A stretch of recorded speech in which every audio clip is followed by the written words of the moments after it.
So lads, this is not a great look for the Indiana Fever organization. If you've got Caitlin Clark, the star of the Indiana Fever, she's going and seeing whatever about not seeing the Indiana Fever's doctors. Like, it is what it is with that. It is what it is. Like, I think a lot of players and teams get second opinions, but if you haven't seen here, Stephanie White says there's no update on Caitlin Clark or potential timeline. She met with another doctor, but White says she hasn't spoken with the trainer. The Indiana Fever appear to be facing serious internal turmoil surrounding their star player, Caitlin Clark. Reports suggest that trust between Clark and the organization has significantly deteriorated. She has allegedly stopped communicating with the team's medical staff, chosen to work with independent medical specialists, and is even rumored to be holding private discussions with other teams. This situation seems to go beyond a routine injury concern. It reflects deeper issues involving how the franchise is managing its top player. Questions are being raised about potential medical missteps, coaching shortcomings, and internal decisions that may be pushing Clark toward reconsidering her long-term future with the team. If these reports are accurate, the Fever could be at risk of mishandling one of the most valuable players in franchise history. Pretty much kind of leaked out the bag to the team that she was kind of going to get a second opinion. To me, an athlete like Caitlin Clark on her level, she should have been getting these second opinions. She should have been hearing from all these other doctors, man. But Stephanie White spoke to the media yesterday. She really didn't give a whole lot, but she did say that Caitlin Clark was in New York meeting with other doctors. Now, with all of that being said, what does the timetable look like to me for Caitlin Clark coming back? I keep telling y'all, around the 17th to the 30th of August. The breaking point reportedly came on July 15th during a matchup against the Connecticut Sun, when Caitlin Clark left the floor holding her right groin and clearly frustrated. To fans, it looked like another unfortunate injury setback. Behind the scenes, however, it may have signaled something much more serious.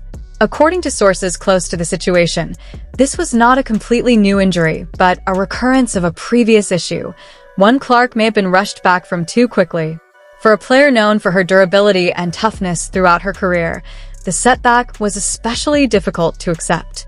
Reports claim that after the incident, Clark firmly expressed her dissatisfaction to team officials, allegedly stating that she would seek independent medical care rather than continue relying on the team's doctors.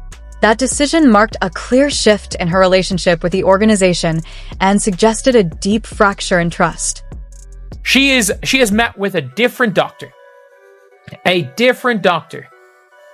and she won't even give an update to the team.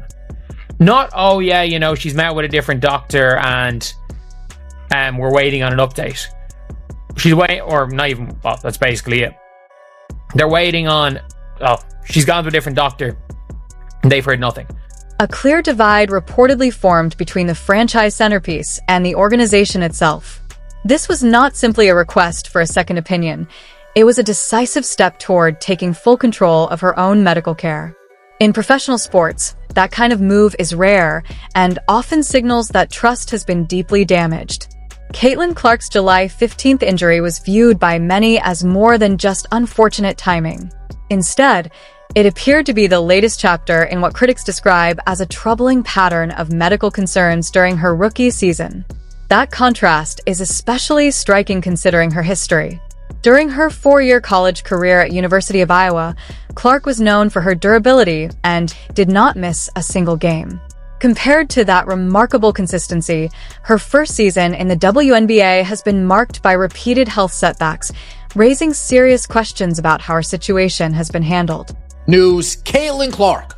Following a July 15th injury to her right groin, Indiana Fever guard Caitlin Clark underwent further medical evaluations earlier this week.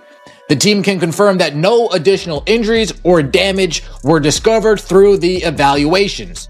Clark will continue working with the Fever medical team on her recovery and rehabilitation, with the priority on her long-term health and well-being. There is no timetable available for Clark's return, and no additional details will be provided at this time, Any further updates will be shared as they become available. The pattern of concerns began to build early in the season for Caitlin Clark. On May 3rd, she was first listed with soreness in her left leg.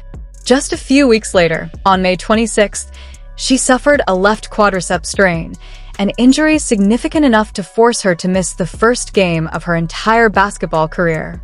The setbacks continued into June, when a left groin issue sidelined her for 5 important games. What initially seemed like minor physical issues gradually developed into a troubling sequence of injuries that disrupted her season.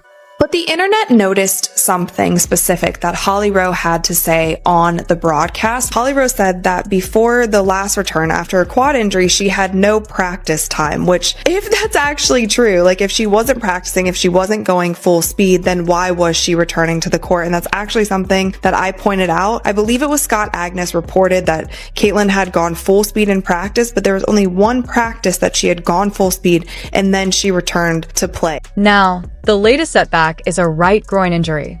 For an elite athlete like Caitlin Clark, a series of recurring soft tissue injuries raises serious concerns. Such patterns often point to deeper problems involving conditioning programs, workload management, and rehabilitation strategies. The most concerning detail came during a broadcast report from veteran journalist Holly Rowe. She disclosed that before returning from her earlier quadriceps injury, Clark had very limited full-speed practice time. For a player whose performance depends heavily on explosive cuts, quick acceleration, and high-intensity movement, returning to competition without sufficient game speed preparation can significantly increase the risk of range injury. Rather than being simple bad luck, critics argue it reflects questionable handling of her recovery process. Caitlin Clark's team has made it known we are going to be holding her out until she is fully recovered. We are not going to be rushing her back at all. After taking Indiana Fever's advice, eventually Caitlin Clark needs to take matters into her own hands, make decisions for herself, and I believe that's what we are seeing with the team that she now has surrounding her. What's unfolding in Indiana feels strikingly familiar to longtime basketball observers. Around the NBA, situations like this are often compared to the Kawhi Leonard playbook, a reference that still makes front offices uneasy. Several years ago, Kawhi Leonard, then the franchise star of the San Antonio Spurs, dealt with a lingering quadriceps injury. While the team's medical staff cleared him to return, Leonard maintained that he was not fully healthy. What began as a medical disagreement gradually evolved into a deep fracture in trust. Leonard ultimately chose to consult independent doctors, limited communication with the organization, and took full control of his recovery process. The standoff became one of the most notable player-team medical disputes in recent NBA history. The people were speculating that Caitlin Clark injury could be much worse than expected. You know, these type of injuries and the way she's been getting these injuries is not normal. To have these strains back to back to back like this, and I said this before, Caitlin Clark's mobility is off, bro. I believe she might have came back too fast from the first. We all know the first one went down around the 25th of May. Then she came back and got re-injured around the 4th of July to the 5th, somewhere up in there of July. And then that brings us until now. The tension in that earlier NBA situation escalated to the point where the San Antonio Spurs ultimately traded their franchise cornerstone, Kawhi Leonard. What began as a medical disagreement ended in a full organizational split. Some observers believe Caitlin Clark may now be following a similar trajectory. Reports indicate she traveled to New York to consult independent specialists and has not shared those medical evaluations with the Indiana Fever staff. That kind of separation between a player and team doctors is often viewed as a serious warning sign.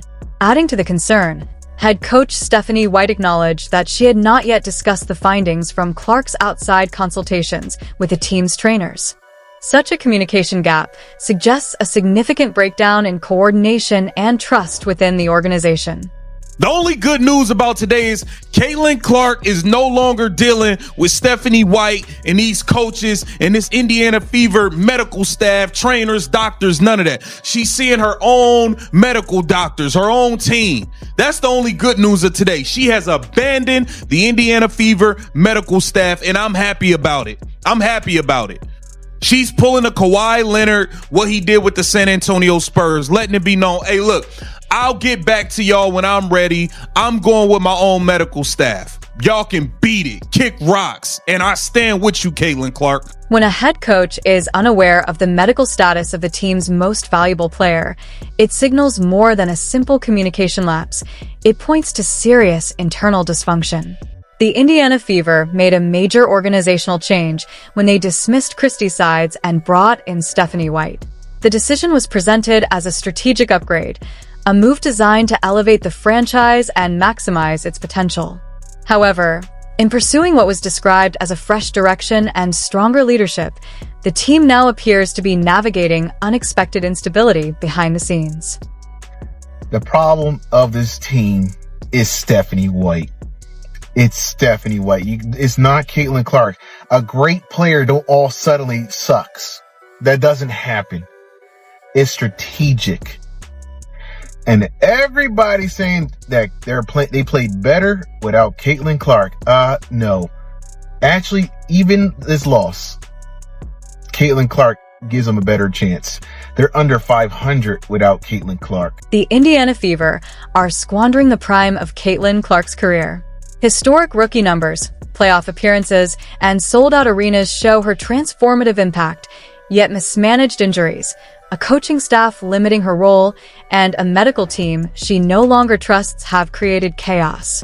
Clark is now forced to take control of her own health, while rival teams like the New York Liberty watch and prepare to offer the championship-level environment she deserves. Each sideline game costs the Fever wins, revenue, and national relevance. Clark is in her prime, yet the franchise risks losing its generational talent due to incompetence. The choice is clear: support their superstar or watch her legacy flourish elsewhere.